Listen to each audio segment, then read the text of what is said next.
Boa noite, pessoal. Mais uma sexta-feira para falarmos sobre a mudança no mundo do trabalho. O mundo do trabalho mudou, e agora? O que a gente vai fazer? Vários temas nós já trouxemos aqui durante esse período pandemia. A gente sabe, eu já falei com vocês anteriormente, que nós devemos mudar a noite de live, porque agora começa uma flexibilização, então a gente parte do princípio que as pessoas às sextas-feiras vão fazer outras atividades, não apenas ficar em casa para assistir uma live, mas a gente sabe também que é importante a gente continuar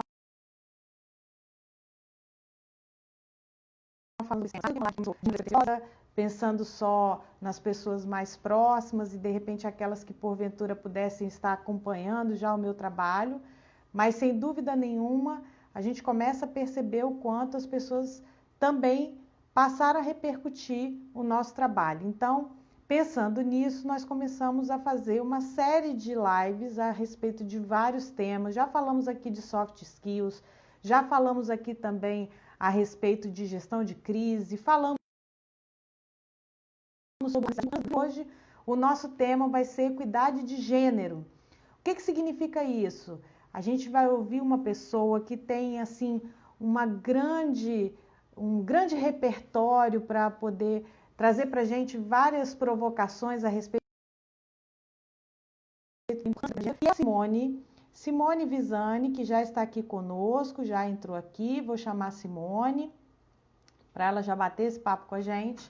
Simone, que é vice-presidente da Associação das Mulheres do Mercado de Advogada e trabalha já com esse tema há algum tempo, fazendo uma ampla defesa sobre várias questões, então é com muita honra que eu recebo mais uma participante. Já tivemos aqui a Márcia Ribeiro, diretora da AMES, que sempre está aqui conosco, acabou de entrar, um abraço para a Márcia, e Simone Visani, que está aqui hoje para a gente falar um pouquinho. Todo mundo consegue me ouvir bem? Simone, você está conseguindo me escutar bem? Sim. Ah, ótimo. Bom, Simone, mais uma vez, boa noite, muito obrigada. Eu sei que a sua agenda está bem apertada e você conseguiu, com muita generosidade, dar um tempinho da sua agenda para nós aqui numa sexta-feira. A gente sabe que sexta-feira é um dia que as pessoas, como a gente já conversou anteriormente, antes da live começar, a gente estava batendo um papo. Sexta-feira é um dia que as pessoas já começam a ver as suas agendas serem reconfiguradas, mas a gente conseguiu marcar essas lives de julho e agosto para sextas-feiras e você generosamente aqui com a gente. É um prazer receber a vice-presidente da Associação de Mulheres no Mercado de Seguros para falar sobre esse assunto que é tão importante. Simone, fala um pouquinho sobre você. Quem é Simone Visani? Quem é essa associação que a gente fala tanto, que às vezes até as pessoas me perguntam se eu estou trabalhando com seguros, de tanto que eu falo da AMES. Fala um pouquinho. Boa noite, Simone. Boa noite, Karina. Boa noite a todos. É um prazer estar aqui com vocês, né? Falar um pouquinho do que eu amo, né? Que é seguros, equidade de gênero, né?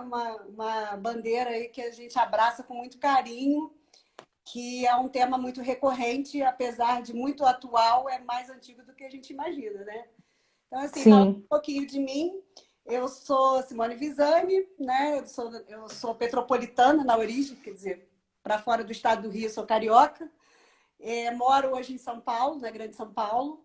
E entrei no mercado de seguros em 1992, né? Tive alguns cargos, inclusive de liderança, para as seguradoras do país. Em algum momento, eu, já formada em Direito, por sofrer aí alguns embarreiramentos em cargos de liderança, alcançar o que eu gostaria, eu acabei optando por um plano B, que foi usar a minha profissão em seguros, que era a minha paixão. Então, eu hoje sou advogada na área de direito de seguros. É um segmento, eu tenho um escritório de advocacia, Visani Tosh, né, advogados associados. É um segmento, o direito de seguro, ele decorre dos sinistros, né? E quem paga sinistro é a seguradora. Então, advogo aí para o mercado de seguros. E a AMES, essa associação que a Associação das Mulheres do Mercado de Seguros, ela nasceu aí de uma união de um grupo de mulheres, denominado na época o Clube das Luluzinhas, que eu fui convidada a fazer parte em 2001. né? Junto com a minha presidente, que já vi que está aqui também, a Margot Ela, Black. inclusive, a Margot, inclusive, está falando aqui, ó, que está muito baixo. O que está muito baixo? É o som? Eu estou ouvindo a Simone bem, Margot. Bom, eu tô... Eu estou te ouvindo bem. será que é bom, melhor botar o fone de ouvido? É que se bota o fone... Ah, ela está falando que o som. Tenta aumentar o som um pouco, Margot, porque aqui a gente está ouvindo bem. É, é só a sombra... Deixa eu ver se melhora a minha imagem. Melhora a imagem, assim? Não, né? Melhorou? Para mim está tudo ótimo. Você está maravilhosa. Tá todo mundo acho que ouvindo. Acho que o problema pode estar lá na Ah, tá. Margot, Tá todo mundo. É. Então, mas aí voltando um pouquinho para você, falando um pouquinho sobre a sua trajetória. Então, e aí eu fui convidada a fazer parte, né, ser conselheira do Clube das Luzinhas, e a gente ficou trabalhando algumas questões muito voltadas para as mulheres no mercado de seguros, que tratavam desde a mulher em casa, com seus problemas de divisão de responsabilidade familiar, de tarefas domésticas, o porquê que elas não alcançavam determinados cargos mais altos, desde a violência doméstica, abordamos vários assuntos.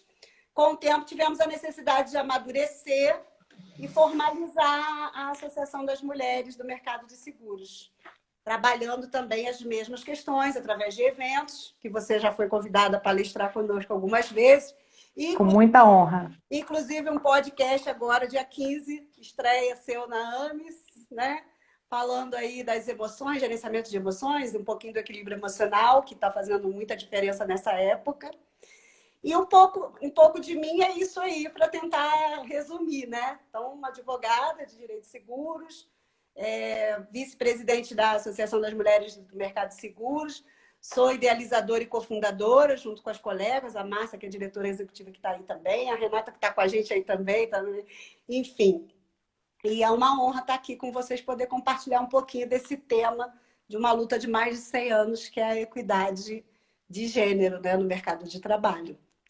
Sim, inclusive, para quem não, de repente, não consegue conectar, o motivo pelo qual eu trouxe uma mulher como a Simone para falar de equidade de gênero, além de ser uma pessoa que tem muito conhecimento sobre o assunto e vai nos brindar com várias provocações aqui nessa uma hora que vai passar muito rápido, como todas as outras lives têm passado muito rápido, mas o motivo pelo qual é que, além de conhecer um pouco da trajetória, não só da AMES, como também da Simone, da Margo, da Márcia, que é uma pessoa muito querida, a gente percebe que o ano passado nós tivemos uma pesquisa da Escola Nacional de Seguros que trouxe para a gente uma informação muito interessante: 55% do mercado de seguros, quem os representa? São as mulheres.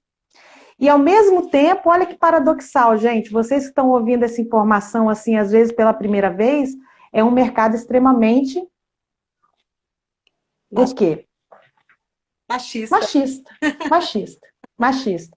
E a gente fala isso sem nenhum tipo de referência e não querendo também causar nenhum impacto e desconforto para quem está nos ouvindo e nos assistindo, mas é pelo fato de que, da mesma forma que isso acontece no mercado de seguros, isso também acontece em outros segmentos.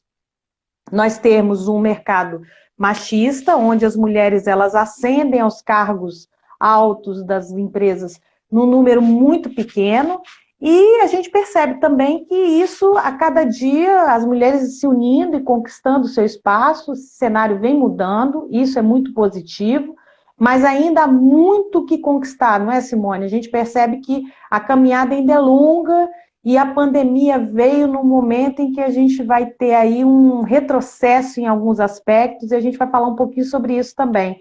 Quando você analisa essa questão do mercado de seguros ter 55% de um público feminino forte, e ao mesmo tempo todos esses desafios para ascender em cargos muito altos, qual é a tua análise? O que você percebe enquanto pessoa que está atuante e representa uma entidade tão forte como a AMES? Bom, Karina, como eu disse, é cultural, né? O Brasil e o mundo, a nossa cultura herança é machista. Nós temos um trabalho que vem sendo feito no sentido de mudar a educação dentro já de casa, né? Quer dizer, nós temos mulheres que não acreditam em si mesmas, têm o problema da autoestima, né? Da própria autoconfiança. A gente tenta trabalhar também um pouco isso. A questão da divisão das responsabilidades domésticas. Normalmente a mulher, principalmente nessa era Covid, sai mais sobrecarregada do que os homens, né? A gente tem aí estatísticas do IBGE já de 2018, que as mulheres semanalmente já trabalham cerca de 8 horas e meia mais do que os homens, antes da pandemia, já cuidando de crianças e idosos. Então, a pandemia trouxe para o mundo, segundo a Unesco, atualmente 1 bilhão e meio de crianças sem aulas presenciais, né? Fora a responsabilidade com os idosos. Então, no mercado, nós somos 55%, somos maioria. A gente tinha, em 2012, né, no início das pesquisas, 1 a cada 4 homens se encontrava uma mulher executiva. Esses números já melhoram. Na última de 2018 já era 1 a cada 3, mas isso em cargos de liderança. Mas quando a gente fala do alto escalão, de onde estão as decisões de representatividade, esse número é abaixo, bem abaixo da média mundial.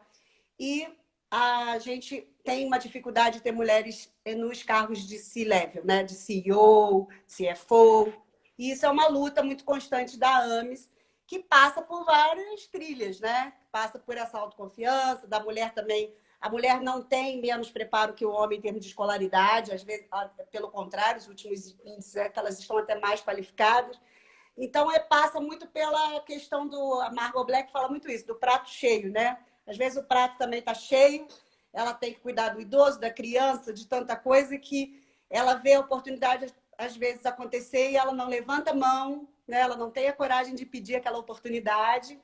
E os homens se veem representados. Então, a tendência deles é indicar o igual, né? Por isso que a gente vive esse problema da falta de equidade, né, de gênero, que não é a mesma coisa de igualdade, porque homens e mulheres são completamente diferentes, né? Então, assim... Legal você falar isso. Equidade é a mera igualdade de oportunidades, né? Então, eu costumo dizer, não existe um curso para CEO, as mulheres precisam ter essas oportunidades, chamando os homens para conversa, eles precisam ter mais empatia. E o que a gente vê, às vezes, é que eles estão cercados de mulheres, né? Sêniores, coordenadoras, gerentes, diretoras, mais difícil, mas tem também, e eles não as promovem, né? Acaba culturalmente como uma herança, né? Ou vem outro CEO. Então, no Brasil, em especial no setor de seguros, a gente tem mulheres CEOs, todas advindas por força lá de fora, né? Quer dizer, de multinacionais, que é de onde nasce um pouco essa luta, né? As empresas mais focadas em equidade de gênero estão há cerca de 15 anos fazendo um trabalho voltado para esse empoderamento feminino dentro das empresas. Mas, de fato, isso foi ganhando vida a partir de 95, por causa do Pacto Global, com a força da ONU, a Organização Internacional do Trabalho. Então, foi virando uma meta de algumas empresas e, mesmo assim, o nosso mercado tem aí um gap grande para ser trabalhado. A gente tem aí, hoje, uns 60% aí de empresas que ainda não têm ações ou políticas voltadas para a equidade de gênero, que é o principal pilar da diversidade, né? Sim, sem dúvida. E uma das coisas que eu observei acompanhando o trabalho de vocês na AMES, e é um trabalho que eu já acompanho desde o ano passado um pouco mais de perto, assim, eu tenho tido a oportunidade não só de colaborar com palestras, podcast, coluna também, que eu já tive a oportunidade de escrever. Aliás, convido, porque é uma coisa que traz para a gente uma visibilidade muito grande, a gente contribui com os nossos pensamentos, então coloco aqui o convite para vocês também participarem desse movimento, aqueles que gostam de escrever sobre os assuntos que a AMES trata, essa questão da diversidade, da inclusão e principalmente desse empoderamento feminino. A gente percebe, Simone, que existe ainda uma certa resistência com a construção de agendas positivas que façam com que as mulheres realmente ganhem esse protagonismo que é fundamental para que a gente atinja essa equidade que a gente fala o tempo todo e é tão importante no nosso trabalho. Eu falo da gente enquanto mulher profissional, a pessoa que contribui para o desenvolvimento do país como um todo e do mundo como um todo. E nós precisamos desse espaço, sim. Esse espaço a gente conquista com muita dificuldade em alguns segmentos, Tem segmentos que sequer têm agendas positivas para falar desses assuntos. Quando cumprem isso, cumprem só no papel. E já veio algumas perguntas. Eu quero agradecer a todo mundo que está entrando. Já estamos nos Estados Unidos e na Europa, viu, gente? Uau! Temos aqui o pessoal. Pois é, o pessoal. O Fernando Castor. Então, a gente vai fazendo algumas perguntas aqui à medida que o pessoal vai provocando para não ficar tudo para o final. O Fernando Castor, que é um aluno querido, um abraço para ele, lá de Vitória, no Espírito Santo. Essa participação feminina se acentua em algum nicho específico dos seguros? Ele pergunta isso para você, querendo saber se tem algum nicho específico. Como é que isso configura essa questão da participação feminina? Então, alô Espírito Santo também, né, Karina? Até isso temos em comum. Eu morei em Vitória há 8 anos, né? Tenho um filial do escritório lá. Muito bacana, a vida vai interligando as pessoas. Bom, no seguro, a presença das mulheres maciçamente em cargos de diretoria, elas acabam se concentrando muito em jurídico, RH, né? Mas o seguro ele é complexo, né? A gente tem, até na AMES, nós temos conselheiras engenheiras, diretoras de engenharia, temos aí mulheres da Simone Ramos, que está aí, que trabalha com logística, né? A parte marítima, de portos.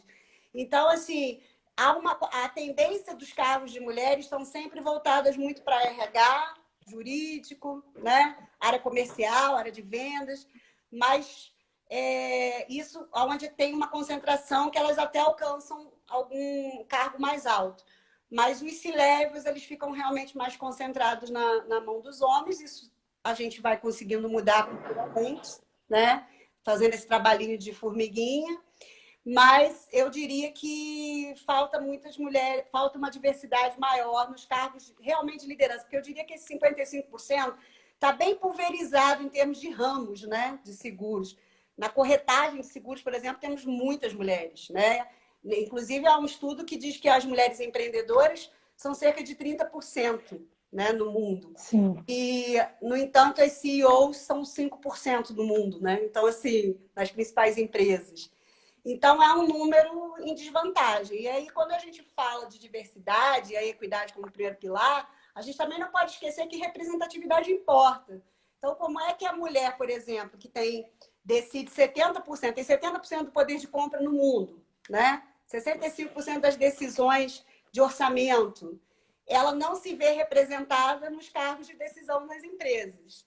Então, eu costumo dizer que isso é a necessidade da equidade de toda uma diversidade incluída, né? Ela precisa existir até para que não gera prejuízo para as empresas. Porque eu, mulher, não vou comprar um determinado produto de uma determinada empresa porque eu não me vejo ali representada, né? Assim também como a comunidade LGBT, a comunidade negra, quer dizer, os negros são 55% do Brasil. E aí, eu até numa outra live falei muito disso. Até pouco tempo você não via uma boneca negra, você não via maquiagem para negros, né? O público LGBT é uma comunidade fortíssima. Cadê os produtos? Cadê os serviços para eles? Então, a tendência é que as empresas deixem de ter lucro, o que eu chamo de causa-prejuízo, né? E é porque as pessoas não se veem representadas. Então, se essas pessoas não estiverem lá, na diversidade das decisões da empresa, se representando esse nicho, elas vão estar com problemas de sustentabilidade em curto tempo, né? Quer dizer, então a sobrevivência das empresas hoje ela depende dessa diversidade. Então, uma equidade de gênero plena no Brasil, por exemplo, bastando igualar o salário entre homens e mulheres, que a gente tem um gap de 71%, mais ou menos, as mulheres ganham menos que os homens, mesmo ocupando as mesmas funções às vezes. A gente estaria falando aí de 484 bilhões a mais, né, de representatividade. Sim. E é um número muito expressivo. Então, assim, 50% de mulheres no equilíbrio dos cargos altos de liderança, de poder de decisão, tem 50% mais chance de lucro. O misto entre mulheres negras e brancas, 30% a mais de lucro, só o misto das duas. Então, ou seja, essa diversidade importa, vidas negras importam, a equidade de gênero é um pilar muito importante. As mulheres estão mais sacrificadas com a Covid, né? A tendência, até porque os homens ganham mais, têm mais poder de barganha.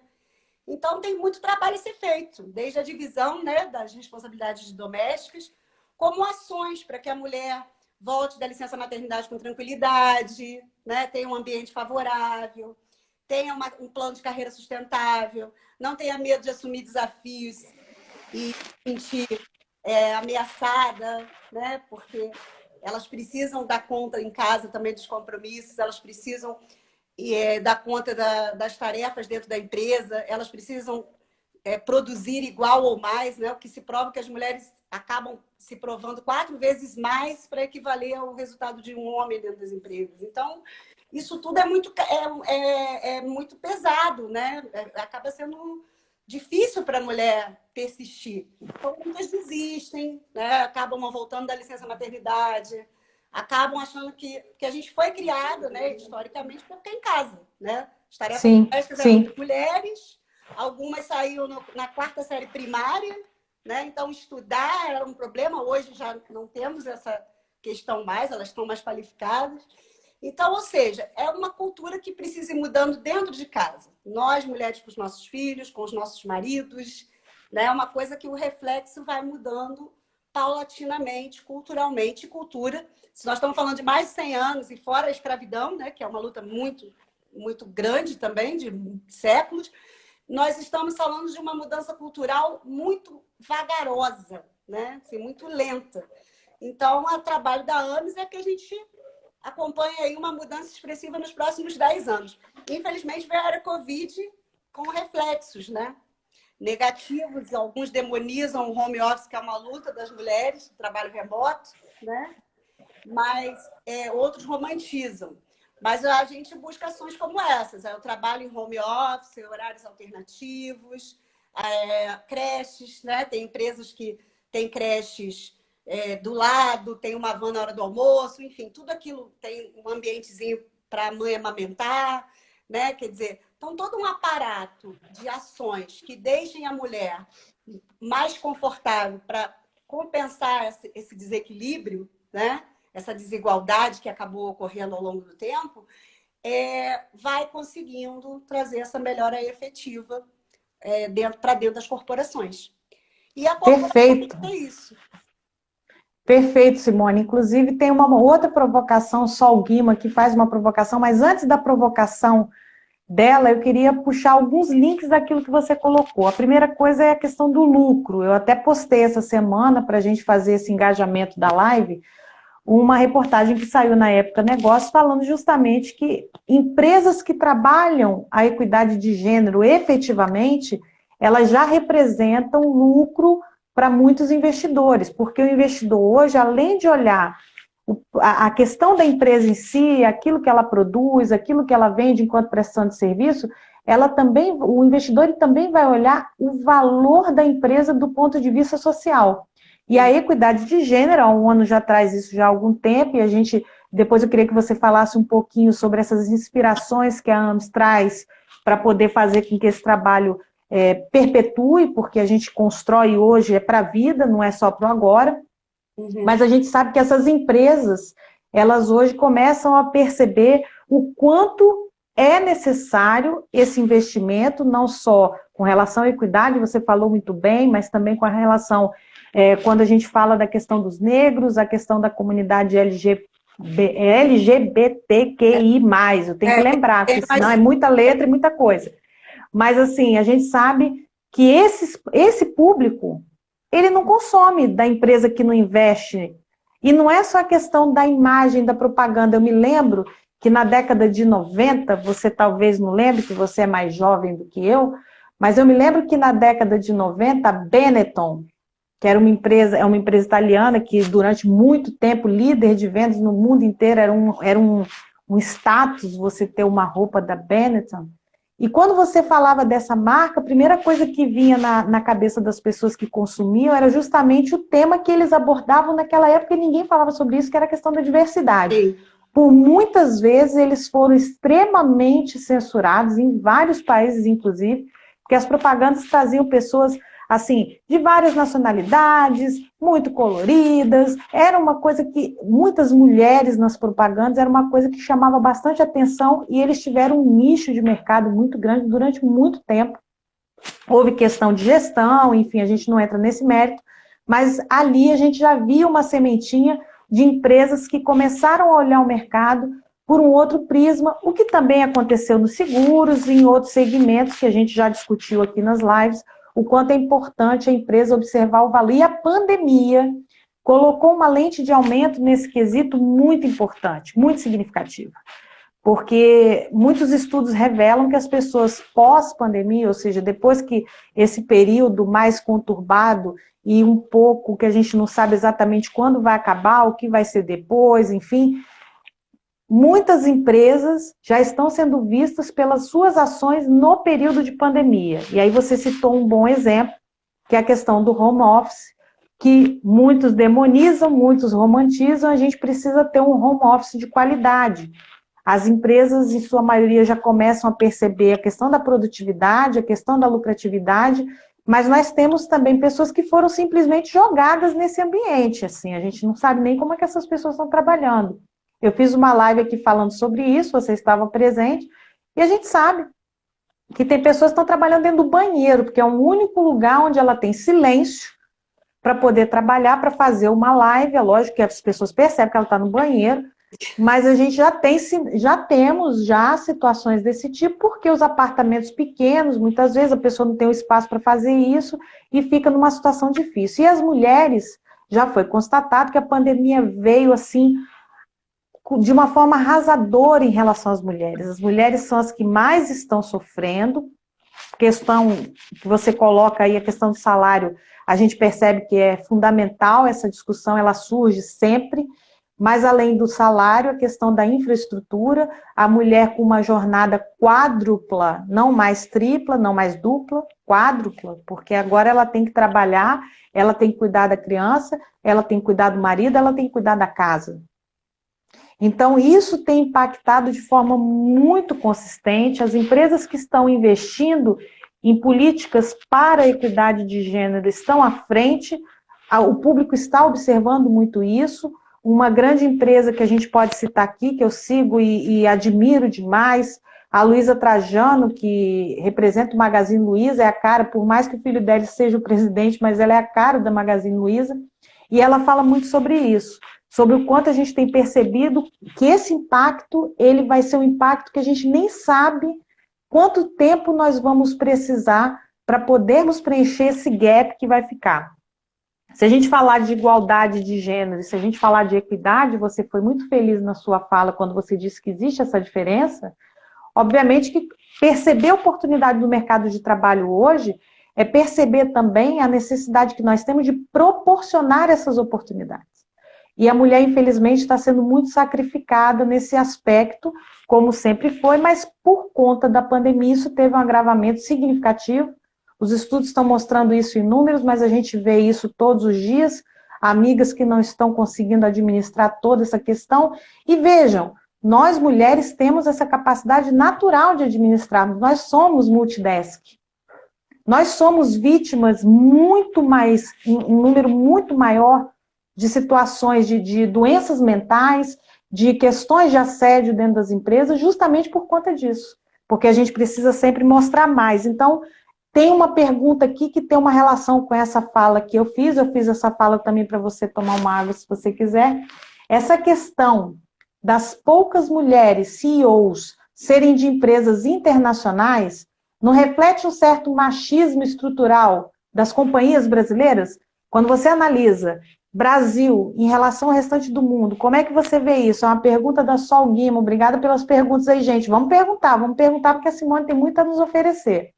Bom, os dados mundiais são um pouco melhores nas lideranças, né? Porque também começaram na frente a trabalhar, né? Tudo no Brasil chega um pouquinho mais atrasado. Eu acho que o machismo é mundial, não é especificamente do Brasil, mas eu acho que no Brasil ele tem impactos maiores, né? A gente tem o problema aí da pobreza, das mulheres, a gente está falando aí em pandemia dos reflexos, né? Eu tenho uma preocupação especial com as meninas, né? Com a comunidade mais pobre, a tendência, o aumento da violência doméstica, não que ele não exista nas classes mais altas, existe em qualquer classe, mas acaba se refletindo na classe mais de baixa renda. a violência contra as meninas, casamentos forçados, gravidez, porque se você não está saindo, se você não está indo para a escola, se você está ficando dentro de casa, então um dos reflexos da pandemia é o aumento da violência doméstica, infelizmente, né? Você fica convivendo ali, debaixo de um estresse, né? Numa situação de improviso. O aumento de divórcios, né? Porque você acaba convivendo muito mais tempo e acaba se deparando com uma realidade desgastante. E o que eu falo que é esse home office, isso não é home office, é isolamento social, né? Então, de uma hora para outra, as empresas tiveram que colocar todo mundo dentro de casa. Então, não houve um preparo, né? O home office ele tem que ser um benefício, assim como o horário flexível. Porque uma luta das mulheres no mercado de trabalho é que elas possam ter mais tempo com os filhos, com a família, trabalhar e não perder tanto tempo em deslocamento. Então, o que eu penso que no longo prazo virá a ser um benefício, mas não esse pesadelo, né? Da forma que ele foi implementado. Então, assim, tentando responder a pergunta no meu ponto de vista, a cultura machista ela existe há séculos e ela é mundial. E o Brasil, nós temos um problema realmente com uma população mais carente, que requer maior inclusão social, e esse trabalho passa também pelas corporações. Nós temos que empoderar economicamente as mulheres. As mulheres mães solteiras são um número enorme, as chefes de família no nosso mercado de seguros já são 40%, ou seja, Uau! Isso é muito grave, né? Porque as mulheres vão pedir para descer nesse estado emocional grave, Sim. equilíbrio, né? E vai gerando um conflito cada vez em massa, né? E aquilo que a gente ganha pode perder aí mais uma década no pós-pandemia. Então, a responsabilidade social também é uma bandeira da AMES. A gente apoia instituições que apoiam mulheres em situação de vulnerabilidade, vítimas de violência doméstica, né? A gente busca aí, em março, a gente fez uma campanha na era Covid para distribuir kits de higiene em favelas, né, em comunidades. A gente precisa que as empresas tenham trabalhos sociais de inclusão e a gente fica muito preocupado realmente com as condições das meninas, com as mulheres em situação de vulnerabilidade, porque o reflexo é grande. E o que virá aí ainda é algo que a gente vai ter que aguardar. Mas, assim, Nossa. O machismo ele é cultural. Nós somos machistas também. Nós temos os vieses inconscientes machistas, como temos racistas, e temos que trabalhar. E é uma evolução. A cultura ela precisa passar por mudanças, né? E a gente tenta acelerar esse processo. Quanto mais a gente fala de diversidade, quanto mais a gente fala de equidade de gênero, para 10 pessoas, para 9 pessoas, a gente vai estar impactando pelo menos uma vida, uma pessoa que vai começar a mudar a visão e mudar o comportamento, principalmente dentro de casa, né?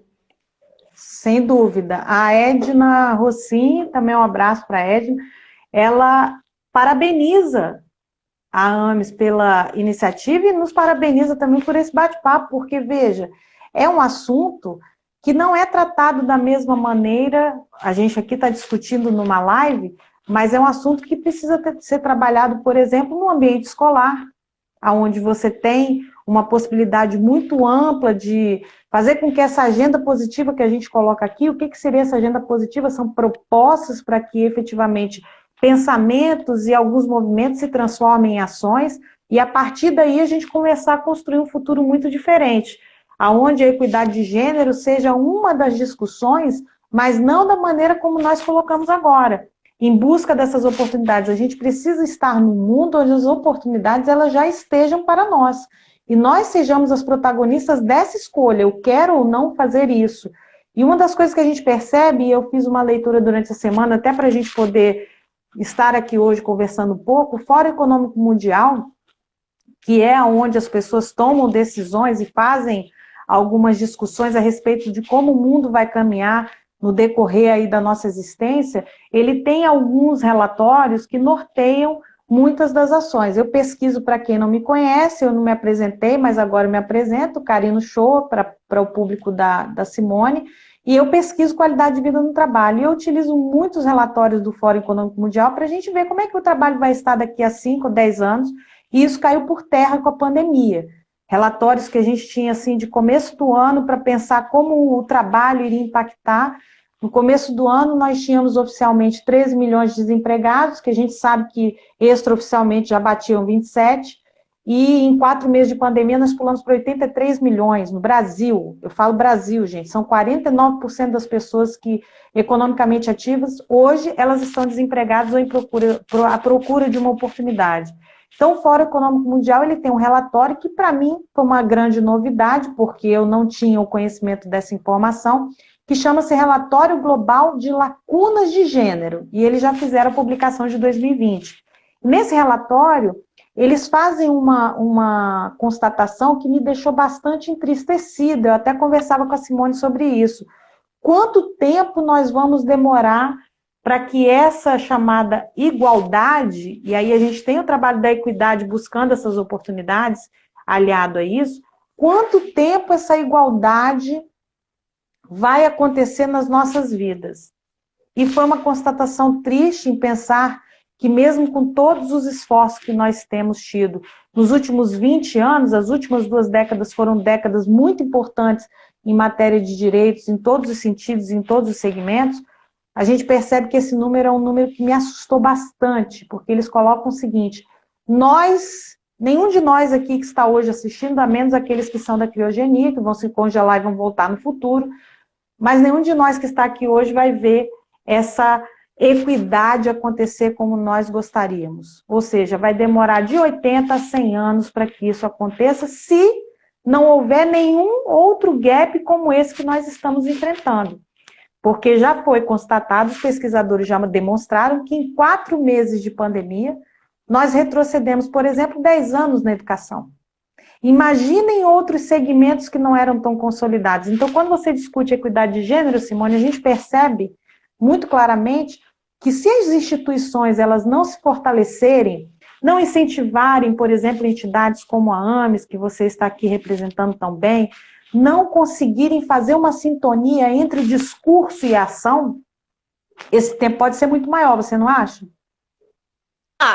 Acho que o tempo, quando em 95 o Pacto Global já foi assinado, né, e tinham lá em torno de 38 ações na Declaração de Berlim, né, de Pequim, perdão. De Pequim. Pequim. E a ONU lá criou os 7 princípios de empoderamento. Já havia uma estimativa que isso só ia acontecer em 2085. Imagina, e aí a ONU estava trabalhando agora nos últimos patamares com mudanças expressivas para os próximos 10 anos. E a AMES acompanha muito isso, né? Ela quer... a gente não quer esperar até 2085 para ver as mudanças, né? Então, perder uma década em educação, são dados que assim, a gente lamenta, mas o Brasil não está sozinho nisso. Eu acho que aí eu acho que como o impacto ele é mundial, os países têm que se unir, né? Na questão do empoderamento econômico, a economia vai retomar, a gente vai ter que se reinventar e acompanhar. Eu acho que a luta se fortalece, né? A gente precisa se unir mais e continuar a luta. A prova é que a necessidade ela permanece latente, é espantoso, né? Que há mais de um século latente até hoje, e agora com uma crise mais latente ainda. E cada crise, é o que eu disse, a violência aumenta também, né? E as mulheres igualmente sofrem mais, são mais vitimizadas, né? Então, outro dado. A gente tem que falar muito e tem que ter ações e fazer as ações saírem do papel e ganharem vida. E, como eu falei, começa pelo trabalho da autoconfiança feminina, né? A gestão do equilíbrio, né, emocional, a capacitação. As mulheres têm homens e mulheres são complementares, né? Não são concorrentes, eu acho que tem que... Exato, perfeito. E eu acredito que o discurso ele vai ganhando voz na medida em que os fatos e os números não mentem, né? Então, a luta continua, a necessidade latente. Hoje, mais do que nunca, se fala mais nisso, por conta da necessidade das empresas se manterem sustentáveis. Mais do que Sim. nunca no pós-pandemia, isso eu acho que vai vira mais urgente ainda, né? Então a gente pode ganhar aí. Eu prefiro ser otimista. Eu acho que a gente pode ganhar mais força, né? Sim. Eu vou trazer um dado, você coloca que o Brasil não está sozinho nisso. Nesse mesmo relatório, foi verificado que apenas 10 países analisados há mais de 30% da participação feminina nos conselhos de administração das empresas.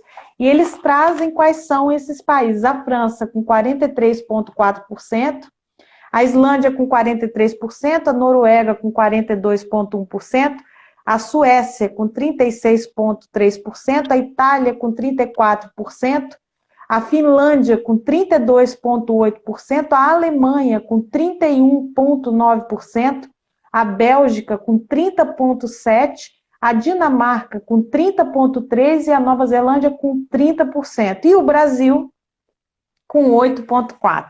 Ou seja, nós temos um número muito aquém da realidade na maioria dos países desenvolvidos. E aí muita gente costuma me dizer, quando a gente vai falar alguma coisa em relação a números, a gente ouve muito, enquanto pesquisador de mercado de trabalho, as pessoas falam assim, mas a gente não pode comparar o Brasil. Não, a gente pode.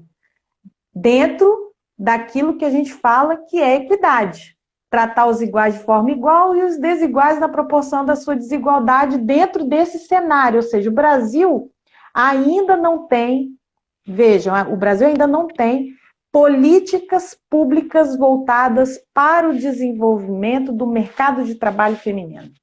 E eu posso falar isso com muita tranquilidade, porque eu já tive a experiência de estar ocupando um cargo dentro da gestão pública, na área de trabalho, e uma das maiores dificuldades que nós tínhamos, e a Simone trouxe isso, foi muito feliz nessa fala, quando ela diz a questão da vulnerabilidade da mulher e o impacto normal, dentro de um ambiente normal, independente da pandemia, o impacto que nós sofremos no dia a dia com relação a processos de seleção, com relação a oportunidades, com relação à questão social, ou seja, além do fato de nós termos uma falta de políticas públicas para mulheres no âmbito do trabalho, se nós não tivermos essa estruturação das empresas, independente de políticas públicas, que incentivem o desenvolvimento e principalmente a inserção da mulher no mercado de trabalho em cargos que são considerados cargos extremamente relevantes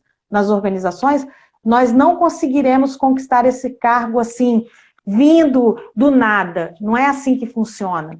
Mais uma vez a gente reforça, as mulheres sempre mostram mais, sempre se desenvolvem mais. Na academia nós já somos maioria, nos bancos universitários nós somos maioria. Então tem alguma coisa aí, né, Simone, que está desequilibrada. E a gente precisa buscar esse equilíbrio, não é? Exato, é o que eu falei da representatividade. Se somos 55% do mercado, por que não somos 55% CEOs? Né? Por que aí a gente tem um número menor do que 10%, por exemplo, em conselhos? Então, o Brasil é muito infantil ainda em muitas faltas de políticas, faltas de incentivo. Agora começam a ter cursos, mulheres começam a ocupar conselhos, cotas ou metas, não importa, as empresas, dá o nome que quiser, as empresas precisam estabelecer ações, né? Mulheres na política, você, Karina, ocupando lá no Espírito Santo, né, do governo, um cargo de secretária do Trabalho, né? Você não foi Guarapari. Subsecretária. Então, assim, as mulheres precisam se interessar por política, a gente tem que combater a corrupção, que é um veneno dentro do nosso país. Precisamos todos amadurecer, evoluir, né? Evoluir. Sim. E, como eu falei, do mesmo modo que as mulheres são 55% do mercado, 52% da população no Brasil são mulheres. Tem que estar lá, representadas nos altos cargos também. Então, vou dar um exemplo aqui do Great Place to Work Mulher, né? As empresas que participaram nesse ano. 56% do quadro de funcionários, ocupam 45% dos cargos de liderança média e 26% na alta liderança. Isso nós estamos falando de empresas já voltadas, com ações voltadas há mais de 15 anos. Apenas 9 das 55 empresas premiadas tinham mulheres em cargos de CEO. entendeu? Então, assim, isso porque elas têm ações voltadas. E aonde tem essas mulheres CEOs, o faturamento cresceu 12,2% no último ano. Então, ou seja, a Sim, prova aí do lucro, da lucratividade que a equidade de gênero traz, né? perfeito, perfeito. Então, Não é só uma questão social, uma questão econômica. a representatividade importa. Importa em termos de resultado econômico, importa numa decisão de consumo. Não? Então, se a empresa não fizer, é o que a gente fala, se não fizer por bem, vai ter que fazer por mal, né? Vai ser Sim, obrigada. Então, fica essa sim, discussão, eu não gosto de cota, eu não gosto de meta. Não importa. A maneira, os deficientes físicos só entraram nas empresas por cotas, porque existiu lei, política pública. Até ali, a própria Luísa Trajano fala isso. Até ali, nem ela se dava conta que não entregava o deficiente físico. E virou uma exato. prática. Virou uma prática da empresa. Né? Sim, Então, se você não usar não tiver uma ação, uma política, uma forma de incluir essas pessoas, de equalizar toda essa diversidade que a gente possui, como que vai ser? Né? Por bem ou por mal, a gente tem que fazer. olha, tem algumas outras. Desculpa, desculpa, pode terminar. Pode falar. Eu vi que tem uma pergunta. A Luciana Santana, agora já começa as provocações, porque a gente já está caminhando para o final, passa muito depressa. A Luciana Santana coloca parabéns, Simone Carichoa, obrigada, a gente está aqui para isso. Marli Gazali, minha sogra, minha mãe também está hoje nos assistindo, um beijo para as duas, está falando que o tema é muito interessante. A Luciana Santana coloca, as mulheres são referência em processos, honestidade, maior performance. Eu, assim como muitas pessoas que estão aqui hoje, nos assistindo, nós fazemos parte de alguns grupos, e um dos grupos que eu faço parte é o grupo de compliance, e a gente já percebe que as mulheres no compliance têm uma força muito gigantesca, porque existe todo um estudo em relação a essa questão da mulher sendo aquela que leva realmente alguns processos até o final e tem um perfil diferenciado em relação aos homens. Voltamos a dizer, como a Simone colocou, não somos concorrentes, precisamos ser parceiros nesse processo do trabalho. Então, a Luciana reforça isso, são referências em processo, honestidade, maior performance. A Isabelle Kishida coloca que acho que além da questão do machismo muito arraigado na sociedade, muitas mulheres acabam deixando de acreditar que serão capazes de conciliar com as prioridades familiares. Foi uma coisa que a gente também colocou aqui, o quanto a pandemia tem colocado, mais uma vez eu volto a dizer, uma lupa nesse processo, e o quanto nós precisamos ainda investir em estudos que facilitem, que, vamos dizer, otimizem esses processos para que a gente possa ter uma qualidade de vida também dentro das nossas casas, em relação ao trabalho. Márcia Ribeiro coloca aqui, como vocês veem a educação materna na evolução dessa igualdade? Estão preparando para educar sobre inclusão, diversidade, complementariedade, quase que eu não consigo falar aqui, complementariedade, pronto. E aí, estamos falando sobre isso nas escolas, aí eu te escuto e eu também faço uma provocação aqui na sequência. As escolas, elas estão educando para que a gente tenha uma evolução dessa igualdade e até mesmo da equidade, como a gente está tratando do tema principal? O que você pensa, Simone? Bom, eu acho que as escolas têm um papel complementar, mas a educação começa em casa. Educação é obrigação dos pais, né? Eu acho que essa é a minha opinião. Eu não tenho nem filhos, né? Eu tenho uma enteada, tenho os filhos adotivos da vida, mas eu sou de uma geração que optou em realmente não ter filho. Eu fiz uma opção por trabalho, quer dizer, só de você ter que fazer esse contrapeso já mostra aí que há uma responsabilidade enorme em conciliar carreira e maternidade, né? Então, a minha percepção como uma madrasta, como madrinha de muitas pessoas e até de aconselhamento, é que eu insisto muito que é em casa. Em casa que você combate o machismo, que você combate dando exemplos, né, de tirar o preconceito, né, de trabalhar os vieses, de se trabalhar. E a escola ela entra, sim, com um complemento da educação, mas lembrando que a escola educa para a vida profissional, a vida em sociedade, mas quem educa a base da criança somos nós, né? Nós somos os educadores Sim. de casa, com os nossos exemplos. Então, se você cria uma criança, eu costumo brincar dando um exemplo que eu tinha, quando jovenzinha, 3 aninhos de idade, eu ganhei várias bonecas e eu ganhei uma boneca de pano negra. E eu não fazia distinção alguma e foi a minha boneca preferida. Né? E falei no início da palestra, olha, se você em casa mostra preconceito, já mostra esse enraizamento, esse machismo, já educa o filho para usar e abusar das menininhas, ser o garanhão, você já está contribuindo para uma péssima formação. Né? Então, é o respeito às diferenças. Ele começa em casa, com o marido e a mulher, com a mãe que educa o filho, fazendo ele lavar a louça, guardar, varrer a casa, que isso não é trabalho só de mulher, né? Sim, é uma divisão de tarefas, né? Eu não sou, Márcia, desculpa, eu acho que não sou a melhor pessoa para essa opinião, mas eu acho que o trabalho escolar ele é complementar ao de casa. E aí, se a gente não tem políticas educacionais corretas, as escolas realmente vão melhorando nesse sentido, vão precisando de políticas públicas, né, do Ministério da Educação e Cultura. Enfim, nós precisamos evoluir. Mas eu acho que o recado dos vieses inconscientes que a gente tem, né, nós todas somos machistas, somos racistas e precisamos nos vigiar, a mudança ela começa em casa. Então, eu acho que qualquer mudança educacional, se você não tem em casa o exemplo do respeito às diferenças, isso vai se propagar na escola, na sua vida, no trabalho e em todos os lugares.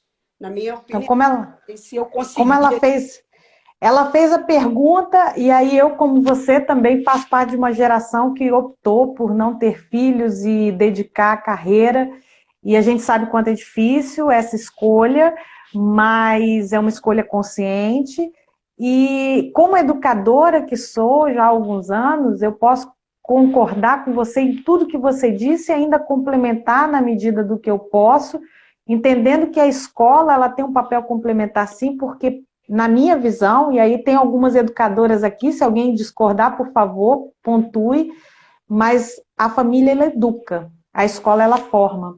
Exato. Então, hoje a gente já percebe, até mesmo dentro das estruturas educacionais, que a maneira como os alunos se veem entre si, ou seja, não é apenas o papel do professor, não é apenas o papel da escola, mas a forma como os alunos começam a se enxergar, faz com que a gente comece a perceber também que alguns papéis já começam a mudar. Então, quando você coloca ensinar para o filho, lavar uma louça, dividir tarefas, isso realmente não faz mais parte de um discurso que fazia pelo menos uns 30 anos atrás, quando se dizia, não, a sua irmã lava a louça e não, você não precisa arrumar a cama, não. A gente não escuta mais isso. A gente já começa a perceber que os papéis, eles trocam a todo momento dentro dessa divisão de tarefas, então não existe mais esse discurso, e isso faz com que essa divisão fortaleça em outros segmentos. Então, aquilo que você ensina hoje para um jovem, para uma criança, para um adolescente, quando ele se torna adulto, ele leva essa bagagem. E eu falo sempre isso, é a moral, é a formação do caráter. O sujeito, ele passa por esse processo. Quando adulto, ele transforma isso em outras ações. Então, nos facilita muito que a família tenha uma educação voltada para toda essa divisão, para que você consiga construir isso também no mercado de trabalho. E aí começaram várias provocações aqui. A Luciana Santana coloca: as visões das mulheres são adversas, libertas das amarras políticas e valorosas. Depois de muitas conquistas, né? Então a gente precisa deixar isso muito claro. Todas as conquistas que nós tivemos foi, eu costumo sempre dizer, à base de muito suor e lágrimas. Então não foram conquistas tão simples, e cabem aos homens que estão nos ouvindo, e aí tem uma provocação aqui de um grande colega, que ele fez uma provocação, eu já vi falar agora, cabem aos homens nos apoiar nesse sentido. A AMES, ela tem um trabalho muito bacana pelo fato de que quando elas fazem um evento, elas não proíbem os homens de participar. Elas chamam os homens para discussão. elas chamam os homens para fazer escuta. Então, quando você, por exemplo, eu tive a oportunidade de participar o ano passado de um evento onde a gente teve vários painéis, e um dos painéis era violência doméstica, e é interessante quando um homem coloca a fala dentro de um grupo majoritariamente feminino. É muito bom a gente sentir esse apoio. A Isabelle Kishida coloca que os números nos países europeus são maiores porque a sociedade enxerga a mulher em condições de maior igualdade. Muito boa essa pontuação e ela nos parabeniza pela exposição, Simone, porque nos países europeus a gente percebe que, inclusive, a questão dos direitos em relação à licença paternidade, em relação ao afastamento do trabalho, a flexibilização ao home office, eles são muito adiantados em relação ao que a gente tem hoje. E talvez, quem sabe, essa pandemia nos deixe numa situação equânime, não nos iguale, mas deixe-nos numa situação equânime, onde o Brasil, com as suas limitações e com as suas diferenças, comece a perceber isso. Nós temos hoje um dado que saiu na semana passada, que já subiu de 30%, olha, veja bem, de 30% para 40% o número de empresas que vão aderir ao sistema de home office em definitivo. Quando eu comecei essas lives, a minha segunda live foi falando sobre o assunto, e nós tínhamos um número que era de 25 a 30. Agora nós já pulamos para 40. E as empresas estão indo para outros lugares em busca de qualidade de vida para os seus colaboradores e seus funcionários. Então a gente já vê uma mudança que nós não imaginávamos, por exemplo, que iria acontecer tão cedo. A gente já está indo para o final, mas eu não posso deixar as últimas provocações. A Luciana Santana coloca: muito obrigada pela atenção, precisamos de mais encontros como esse. Luciana, toda sexta-feira nós vamos estar aqui discutindo um tema a respeito da mudança do mundo do trabalho. Semana que vem a gente vai dar dicas com o analista de sistemas Halil Abu-Ghazali falando sobre dicas de home office com segurança de informação, para você poder trabalhar com mais tranquilidade. Então a gente vai ter esse tema e vários outros temas, vamos falar de trabalho além de fronteiras, Lei Geral de Proteção de Dados, vamos falar de empoderamento feminino, vamos falar de diversidade, tem vários temas interessantes. O Antônio Firmino, que é um querido e nos assiste toda sexta-feira, acompanha o meu trabalho, é um amigo, um irmão que eu tenho. Acredito também que se faz necessário uma maior parceria entre as mulheres. Exemplo que dou é da Delegacia das Mulheres, onde por diversas vezes presenciei delegadas maltratando e intimidando as mulheres que ali buscam o amparo legal. A gente tem 3 minutinhos para a gente fechar a live, mas eu queria deixar essa última provocação do Antônio e agradecer a participação de todo mundo, quem se dispôs a estar conosco aqui numa sexta-feira. Queria deixar essa última provocação para você, Simone, e você fechar falando um pouquinho, convidando o pessoal para conhecer o site da AMES, enfim, esses minutinhos finais que é para você, já deixando aqui meu agradecimento e agradecimento a todos que estão aqui e convidar para vocês para a gente domingo estar junto, continua o nosso papo sobre 7 pecados capitais. Maravilha. Simone, é com você. Obrigada, Luciana. Luciana é uma grande amiga, acho que anda pelo Nordeste, uma corretora de seguros de benefícios fantástica. Obrigada a todos aí. Bom, com relação a essa provocação, de fato, né, a nossa união ela nasceu também dessa sensação de que as mulheres eram concorrentes entre si, né? Elas mesmas não se ajudam. E eu volto na cultura, né? Se eu sou uma mulher machista, criada de uma forma machista, para sobreviver, como você disse, eu tive suor e lágrimas. Quando eu conquisto o meu espaço, a tendência é eu repetir, né? E é para isso que a AMES faz esse trabalho de união, de uma ajudar a outra. Sororidade é o nosso princípio. Perfeito. Eu acho que é a sororidade, é ter aquela empatia, se colocar no lugar da outra, é saber a luta que ela teve para chegar ali, independente das circunstâncias, facilitadores, dificultadores. Estamos juntas, não somos inimigas, não somos concorrentes, uma não precisa se proteger da outra, mas ajudar a outra. Que a mulher, ela tem a característica, a Luciana bateu um pouco nisso, que as mulheres têm características distintas dos homens e complementares. E uma das nossas maiores características é a generosidade, né, gente? Então, assim, é muito feio a mulher ficar com esse papel machista de poder e autoritarismo. Isso não combina mais, nem mesmo na liderança, né? Então, assim, dar as mãos. Eu acho que a mensagem que fica no pós-pandemia, como toda crise, que toda crise gera oportunidades, né? Então, é uma distribuição de renda entre as cidades, empresas se espalhando, as pessoas conseguindo dividir as responsabilidades, os homens entendendo o papel da mulher dentro de casa, dividindo ali, mano a mano, e nós vamos chegar lá.